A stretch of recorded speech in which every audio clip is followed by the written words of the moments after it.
Audio book वांग्मय 13 Gayatri की पंचकोशी साधना एवं उपलब्धियां। Chapter 3 part 23। हमारा अद्भुत विलक्षण अन्नमय कोश। मानवीय शरीर यों उपेक्षित परिभाषा में एक चलता फिरता पेड़ है। भौतिक दृष्टि से उसकी और कुछ व्याख्या हो भी नहीं सकती। वनस्पतियों में पाए जाने वाले रसायन ही न्यूनाधिक मात्रा में उसमें भी पाए जाते हैं। जन्म, वृद्धि और मरण के चक्र में घास पात की तरह मनुष्य भी भ्रमण करता है। आहार और सांस लेने की क्रिया ही पौधों की तरह उसे भी जीवित रखती हैं। पिछले दिनों वैज्ञानिक इसी स्तर के प्रतिपादन करते रहे हैं। इससे किस सिद्धांत की पुष्टि हो सकी, किसकी न हो सकी, यह पीछे की बात है, पर मानवीय सत्ता का अवमूल्यन निश्चित रूप से हुआ है। उसकी आत्मिक विशेषता को अस्वीकार कर देने पर मनुष्य वनस्पति वर्ग का रह जाता है। अधिक से अधिक उसे कृमि कीटकों की तरह कुछ अधिक विकसित स्तर का कायपिंड कह सकते हैं। इस स्थिति में उसके विशेष आदर्श, कर्तव्य और उत्तरदायित्व मानने की भी आवश्यकता नहीं रह जाती। नैतिक मर्यादाओं में भी उसे क्यों बांधा जाए? फिर उसके स्वेच्छाचार पर भी क्यों अंकुश लगें? तब सेवा, उदारता, आत्मीयता, सहकारिता के आदर्शों का विस्तार करने की बात भी क्यों सोची जाए? त्याग, बलिदान की, तप और संयम की आवश्यकता भी क्यों मानी जाए? नास्तिक दर्शन में भस्मीभूत देह का पुनरागमन न होने की मान्यता अपनाने के उपरांत यावत् जीवेत सुखम जीवेत की नीति मान्य ठहराई गई है। उसे ऋण कृत्वा व्रतम पीवेत की ही नहीं, शोषण, उत्पीड़न और रक्तपान की भी पूरी छूट है। विचारणीय है कि यदि मनुष्य चलता फिरता पौधा ही ठहरा दिया गया तो फिर उस पर कोई नैतिक उत्तरदायित्व न लादे जा सकेंगे और आदर्शों के नाम पर आत्म संयम बरतने एवं परमार्थ कृत्यों में उत्साह रखने का औचित्य सिद्ध न किया जा सकेगा। इस दिशा में बढ़ते हुए हम संचित मानवीय सभ्यता, संस्कृति और आदर्शवादिता को तिलांजलि दे देंगे। पौधे और मनुष्य के बीच पाए जाने वाले अंतर पर दृष्टिपात करने से हमें दोनों के बीच हर क्षेत्र में मौलिक अंतर दृष्टिगोचर होता है। विशिष्टता मानवीय काया के रोम रोम में संव्याप्त है। आत्मिक गरिमा पर विचार करना पीछे के लिए छोड़कर मात्र काया संरचना और उसकी क्षमता पर विचार करें तो इस क्षेत्र में भी सब कुछ अद्भुत दिखता है। वनस्पति तो क्या, पिछड़े स्तर के प्राणी शरीरों में भी वे विशेषताएं नहीं मिलती जो मनुष्य के छोटे और बड़े अवयवों में सन्निहित हैं।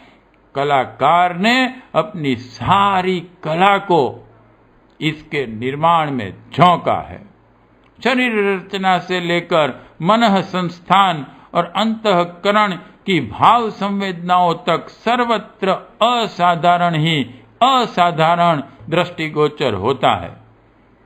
यह सउद्देश्य होना चाहिए, अन्यथा एक ही घटक पर कलाकार का इतना श्रम और कौशल्य नियोजित होने की क्या आवश्यकता थी।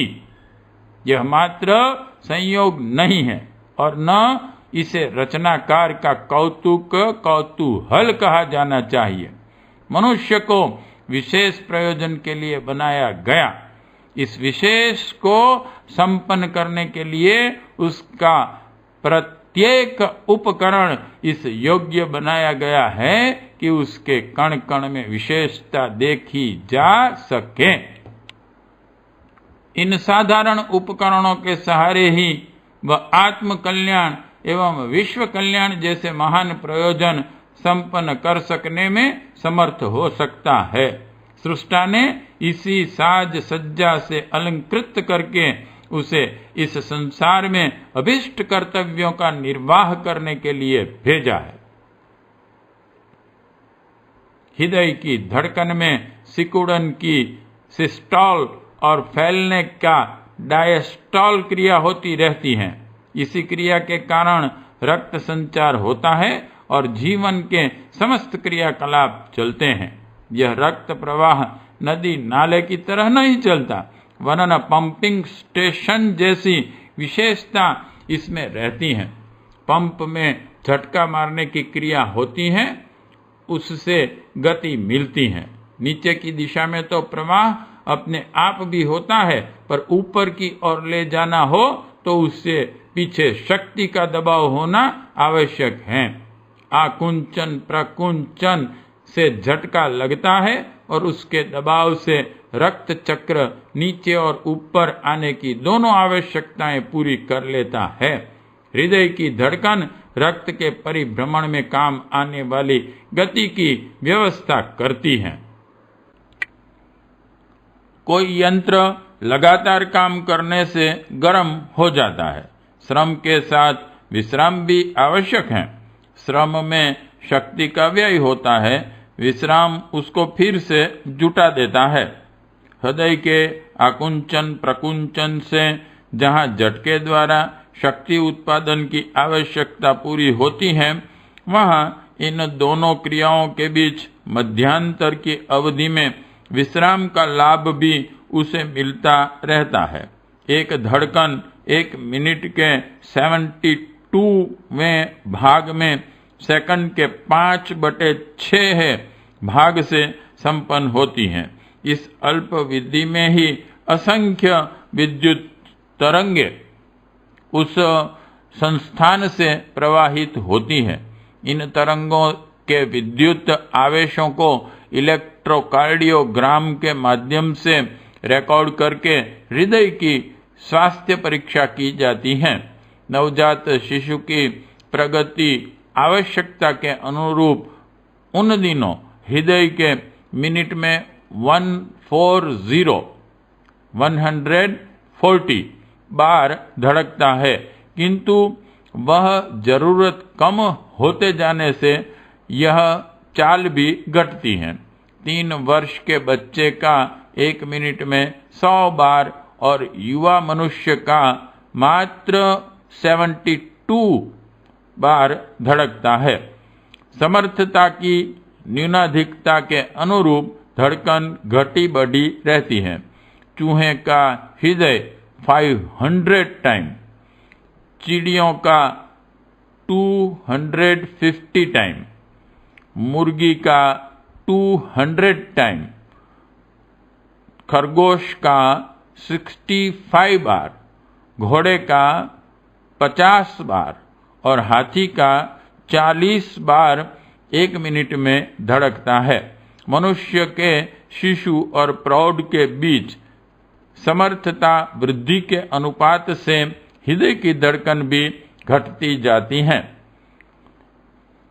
पुरुष के हृदय का औसत वजन 330 ग्राम और स्त्री का 260 ग्राम।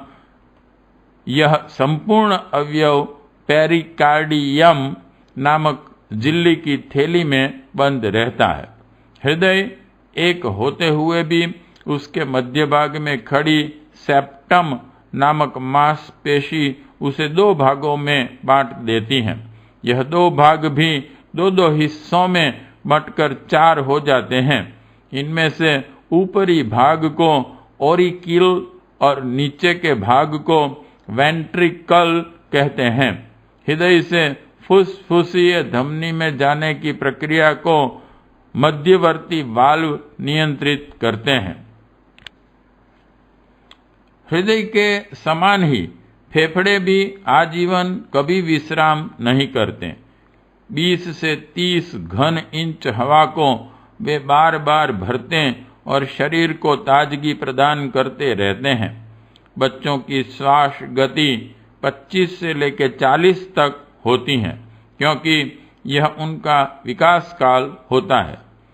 शरीर में उत्पन्न दूषित वायु कार्बन डाइऑक्साइड गैस को बाहर निकालना और शुद्ध वायु ऑक्सीजन को शरीर पोषण के लिए उपलब्ध कराना, यह दूहरा उत्तरदायित्व फेफड़ों को निभाना पड़ता है। फेफड़ों में आंख से भी न दिख पड़ने वाली बहुत पतली वायु नलिकाएं बहती हैं। इन 40 नलिकाओं के मिलने से एक वायु कोष्ठ एयर सैक बनता है। यही सघन होकर फेफड़े का रूप लेते हैं। इनकी संख्या प्रायः 1600 होती है। इन्हें श्वास विभाग के सफाई कर्मचारी भी कहा जा सकता है।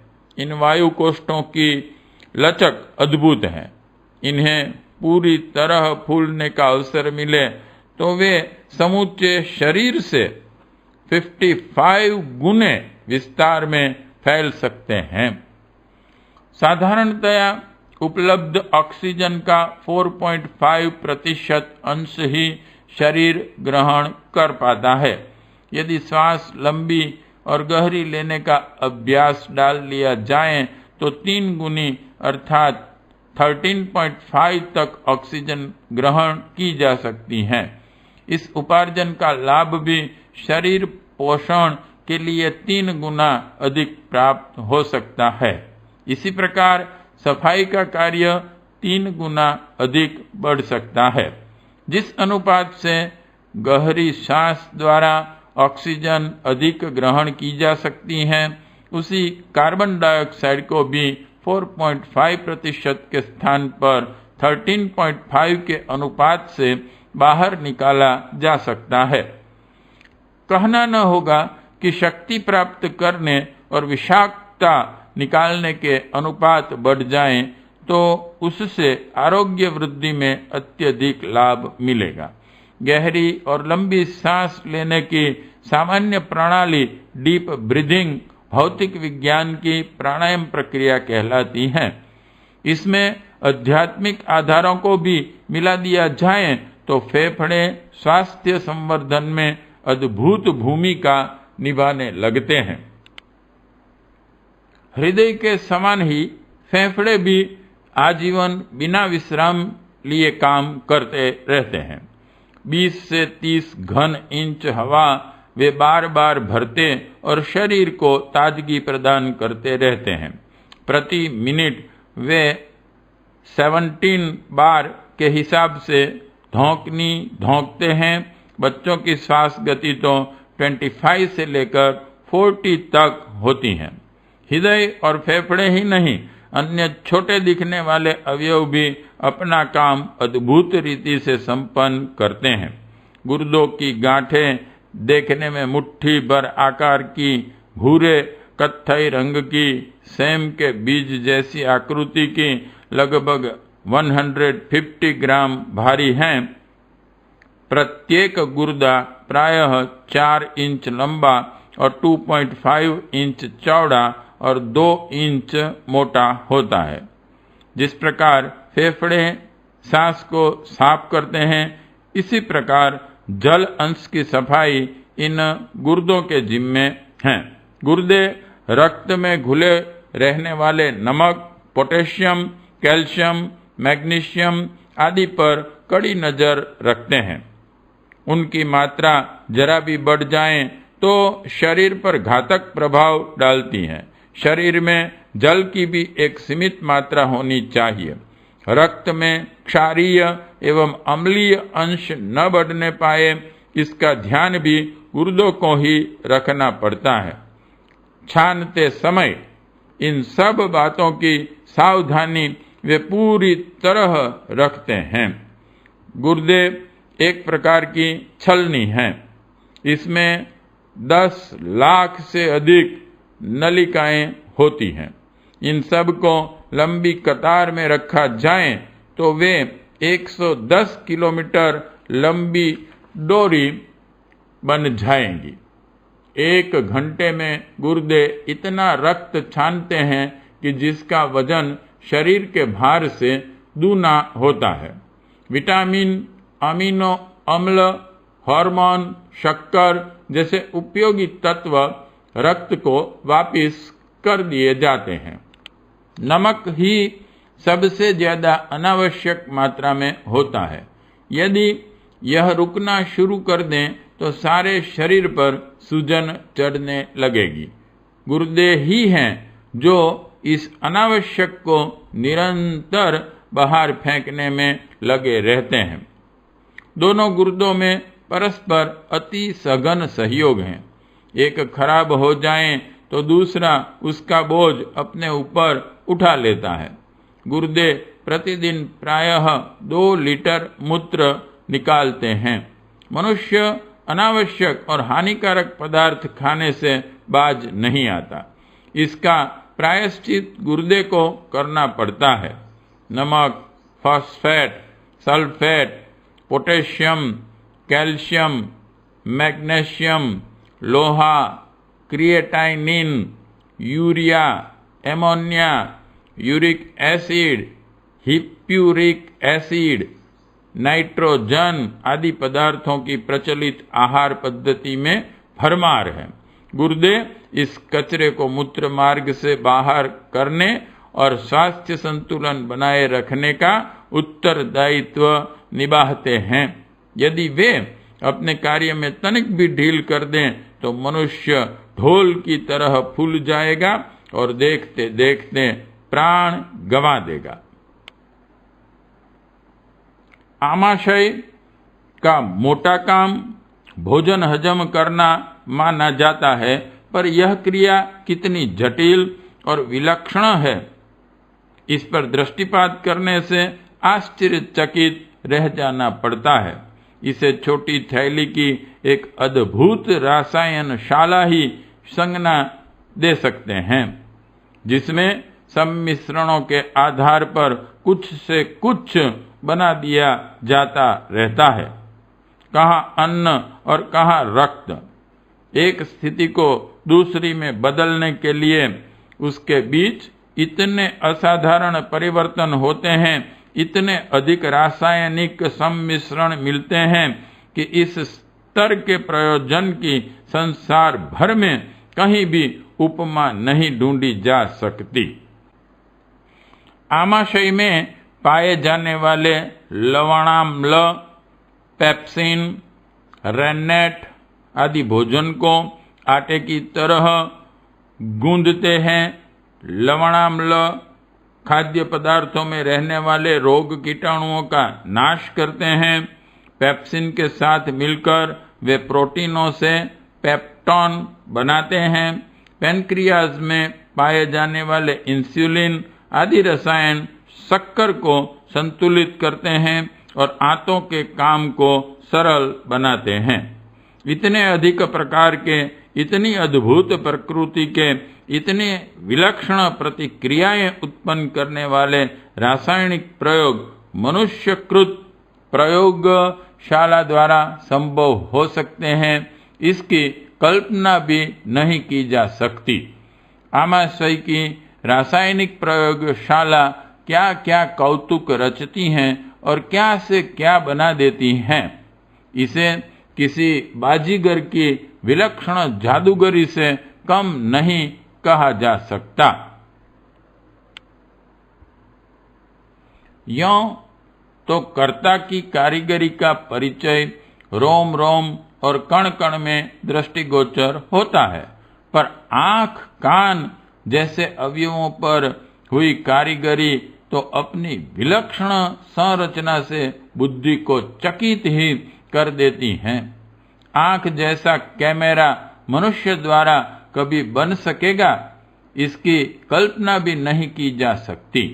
कैमरों में नाभ्यंतर फोकल लेंथ को बदला जा सके, ऐसे कैमरे कहीं नहीं बने। फोटो लेने के लिए अच्छे कैमरों के लेंस भी पहले एक निश्चित नाभ्यंतर पर फिट करने होते हैं। फिल्मों तक में फोटो दृश्य और कैमरे की दूरी का संतुलन मिलाकर फोकस सही करना पड़ता है। इस व्यवस्था को बनाए बिना अभिष्ट फोटो खींच ही नहीं सकेगा। किंतु नेत्र संरचना में ऐसा कुछ नहीं करना पड़ता। वे निकट से निकट और दूर से दूर को भी आंखों के बिना आगे पीछे हटाए मजे से देखते रह सकते हैं। प्रिज्म या 3 डायमेंशनल कैमरे अद्भुत माने जाते हैं, पर वे भी रंगों का वर्गीकरण उस तरह नहीं कर सकते जैसा कि आंखें करती हैं। सुरक्षा सफाई का प्रबंध जैसा आंखों में है, वैसा किसी कैमरे में नहीं होता। कैमरे पहले उल्टा फोटो लेते हैं, फिर दोबारा प्रिंट करके उन्हें सीधा करना पड़ता है, किंतु आंखें सीधा एक ही बार में सही फोटो उतार लेती हैं। कान जैसा साउंड फिल्टर यंत्र कभी मनुष्य द्वारा बन सकेगा, ऐसी आशा नहीं की जा सकती। रेडियो और वायरलेस की आवाजें एक निश्चित फ्रीक्वेंसी पर ही सुनी जा सकती हैं। कानों के सामने इस प्रकार की कोई कठिनाई नहीं है। वे किसी भी तरह की कोई भी ऊंची हल्की आवाज सुन सकते हैं। कई आवाजें एक साथ सुनने या कोलाहल के बीच अपने ही व्यक्ति की बात सुन लेने की क्षमता हमारे ही कानों में होती है। ध्वनि साफ करने के लिए रेक्टिफायर का प्रयोग किया जाता है। कुछ यंत्रों में वैक्यूम रूम सिस्टम एवं गैस सिस्टम से ध्वनि साफ की जाती हैं। इनमें लगे धन प्लेट एनोड और ऋण प्लेट कैथोड के साथ ग्रिड जोड़ना पड़ता है, तब कहीं एक सीमा तक आवाज साफ होती है। किंतु कान की 3 हड्डियां स्टेइम, मेलियस और अंकस में इतनी स्वच्छ प्रणाली विद्यमान है कि वे आवाज को उसके असली रूप में बिना किसी कठिनाई के सुन सकें।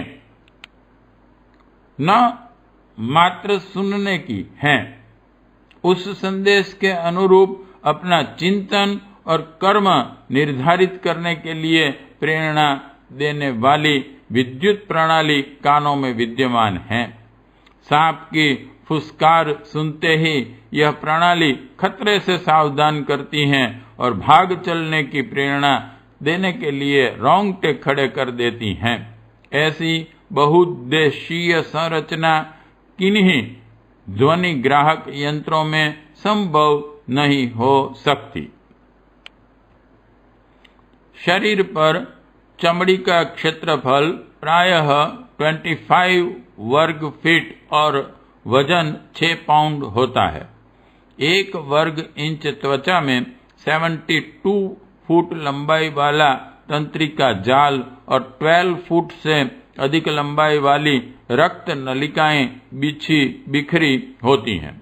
त्वचा के रोमकूपों से प्रायः 1 पाउंड पसीना बाहर निकलता है। शरीर को एयर कंडीशन बनाए रखने के लिए त्वचा फैलने और सिकुड़ने की क्रिया द्वारा कूलर और हीटर दोनों का प्रयोजन पूरा करती हैं। त्वचा के भीतर बिखरे ज्ञान तंतुओं को एक लाइन में रख दिया जाए तो वे 45 मील लंबे होंगे। इन तंतुओं द्वारा प्राप्त अनुभूतियां मस्तिष्क तक पहुंचती हैं और टेलीफोन तारों जैसा उद्देश्य पूरा होता है। त्वचा से कोरियम नामक एक विशेष प्रकार का तेल निकलता रहता है। यह सुरक्षा और सौंदर्य वृद्धि के दोनों ही कार्य करता है। उसकी रंजक कोशिकाएं नैलानिक रसायन उत्पन्न करती हैं। यही चमड़ी को गोरे, काले, पीले आदि रंगों से रंगता रहता है। शरीर पूरा जादूगर है। उसकी कोशिकाएं, तंतुजाल किस प्रकार जीवन मरण की गुत्थियां स्वयं सुलझाते हैं और समूची काया को समर्थ बनाए रहने में योगदान करते हैं, यह देखते ही बनता है। जीवन सामान्य है, पर उसे सुनियोजित एवं सुसंचालित रखने में एक छोटा ब्रह्मांड ही जुटा रहता है। पिंड मानवी काया का नाम है, पर उसके भीतर चल रही विधि व्यवस्था को ब्रह्मांडीय क्रिया प्रक्रिया का छोटा रूप ही कहा जा सकता है। अन्नमय कोश, जिसे स्थूल शरीर भी कहते हैं, परमेश्वर की विचित्र कारीगरी से भरा पूरा है। उसके किसी भी अवयव पर दृष्टिपात किया जाए, उसमें एक से बढ़कर एक बड़ी चढ़ी अपने अपने ढंग की विलक्षणताएं प्रतीत होंगी। सामान्यतया इसे खाने सोने में ही खपा दिया जाता है, पर यदि इस सृष्टि के सर्वश्रेष्ठ अनुदान के सदुपयोग की बात सोची जाए, उसकी प्रसुप्त क्षमताओं को जागृत किया जाए, तो इतना कुछ कर गुजरना संभव हो सकता है जिससे मनुष्य जन्म को सच्चे अर्थों में सार्थक हुआ कहा जा सके। पार्ट 23 समाप्त।